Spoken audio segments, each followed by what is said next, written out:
मानव भूगोल का इतिहास बहुत लंबा है, फिर भी समय के साथ इसे स्पष्ट करने वाले उपागमों में परिवर्तन आते रहते हैं और उपागमों में यह गत्यात्मकता बताती है कि यह विषय बहुत ही परिवर्तनशील है।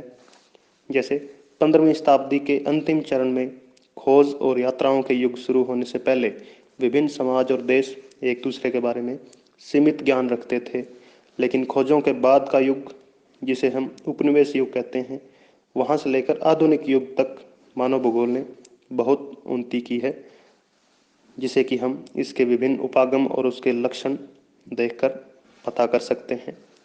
तो आइए अब हम इनके उपागम और लक्षण देखते हैं। पहला उपागम अन्वेषण और विवरण, जो कि उपनिवेश युग में अस्तित्व में आया था। इसमें साम्राज्यी और व्यापारिक रुचियों ने नए क्षेत्रों में खोजों और अन्वेषणों को प्रोत्साहन किया। यानी ब्रिटेन और अमेरिका ने विभिन्न देशों की जब खोज की और वहाँ व्यापार के लिए व्यापार में रुचि ली, तब नए नए क्षेत्रों का जो भूगोलवेताओं को पता चला। दूसरे उपागम में जिसका नाम है प्रादेशिक विश्लेषण, यह भी उपनिवेश युग में था। इसके तहत सभी प्रदेश के सभी पक्षों का विस्तृत वर्णन किया गया और यह माना जाता था कि सभी प्रदेश पृथ्वी के भाग हैं। प्रदेशों की समझ पूरी पृथ्वी को पूर्ण रूप से समझने में सहायता करेगी। तीसरा उपागम था क्षेत्रीय विभेदन। 1930 के दशक में, या हम कह सकते हैं दोनों विश्व युद्धों के बीच का समय।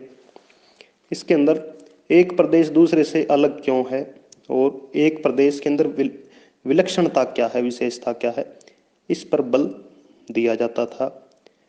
चौथा उपागम स्थानिक संगठन। 1960 और 70 के बीच का समय।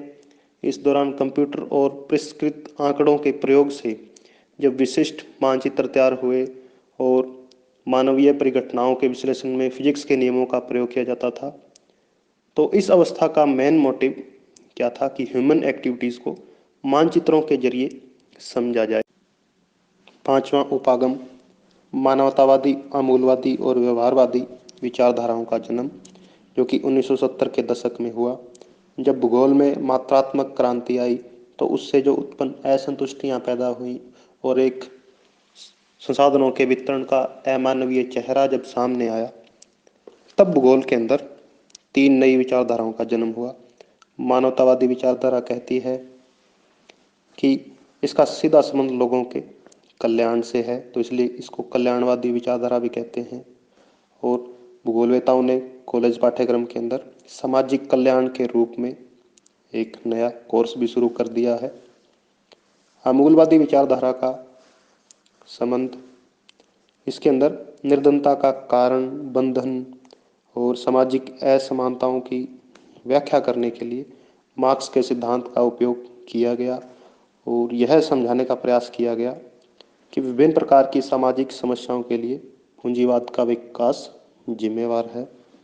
और व्यवहारवादी विचारधारा हर प्रकार के भेदभाव को रोकने का प्रयास करती है, जाति के आधार पर, धर्म के आधार पर, लिंग के आधार पर। तो इन विचारधाराओं के उद्गम से मानव भूगोल सामाजिक राजनीतिक यथार्थ के प्रति अधिक प्रासंगिक बना। छठा उपागम भूगोल में उत्तर आधुनिकवाद, 1990 का दशक। इसमें वृहत सामान्यीकरण की अवस्था सामने आई। हर चीज़ का क्या है, जनरलाइजेशन कर दिया गया और उसे ब्रॉडली रूप से सामने लाकर रख दिया गया। मानवीय दशाओं की व्याख्या करने वाले जो वैश्विक सिद्धांत थे, उनकी प्रज्ञता पर प्रश्न उठने लगे और अपने आप में प्रत्येक स्थानीय संदर्भ की समझ के महत्व पर जोर दिया गया। Thank you.